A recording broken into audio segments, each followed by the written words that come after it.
All right, time for a walkthrough for the quick and dirty way to attach a radar to an older Tesla Model S for use with OpenPilot.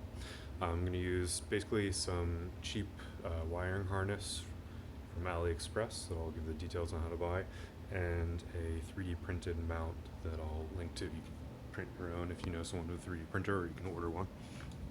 Okay, the first thing to do is we're going to pop off the nose cone here. This is just held in place by clips, so I already loosened it up, but it just comes right off. You just pry with a screwdriver.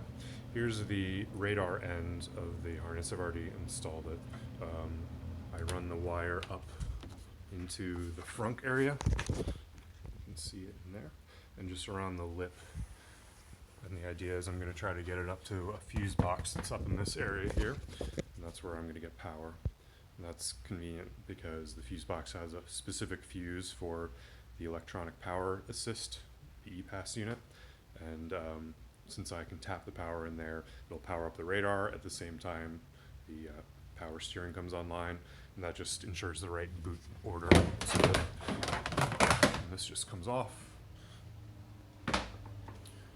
Here's the fuse box we're going to go into. Mine's a little bit ajar already because you can see I've got the wire going in there. Okay, so this is a fuse tap, and it is going into the location for the EPAS power.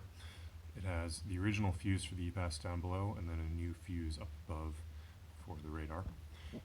This I've just cinched on, or clipped on, whatever the word for that is, to the red wire from our harness. The brown wire is ground. I just attached that to a piece of chassis metal. That's just a convenient bolt. It's the thing that holds the strut, or whatever you call this, for the front hood. And that was the location that I got grounding from. Oh, there's even a spider in there you can see if you look closely. Silly guy. Okay. Now that leaves the orange wires, which are for the CAN bus data. It's actually sending me the radar information. So that I ran into the cabin of the car. Ultimately, we want to get that to our Panda for OpenPilot. So you can see I spliced on some extension wire and ran that up into my cabin. Just through the door there, and then down below into the footwell where the OpenPilot Panda is.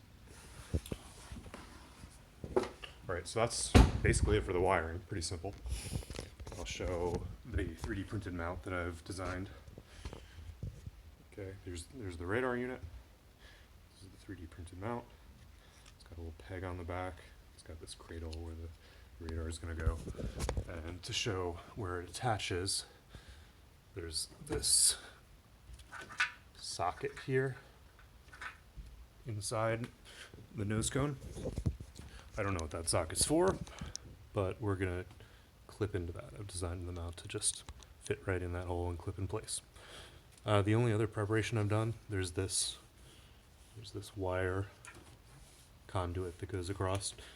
I just used a clip to, a zip tie to move it up a little bit to get it out of the way. So it's just zip tied a little bit higher altitude. Okay. Alright, we've got the radar. The radar just slides in the mount. One-handed. Alright, radar in the mount. Now we're going to come over here. One important step is to attach the wires first before trying to slide it in. Once the radar is pegged in place, it's going to be hard to access where the wires are. I've seen some people ask questions about how to attach the wires, so this is the key. You just plug in the wires first. And I'm going to run out of hands. Let's see if I can still film this.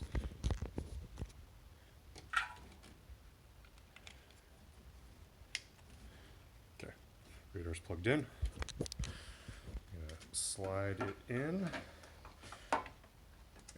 Find where that socket is.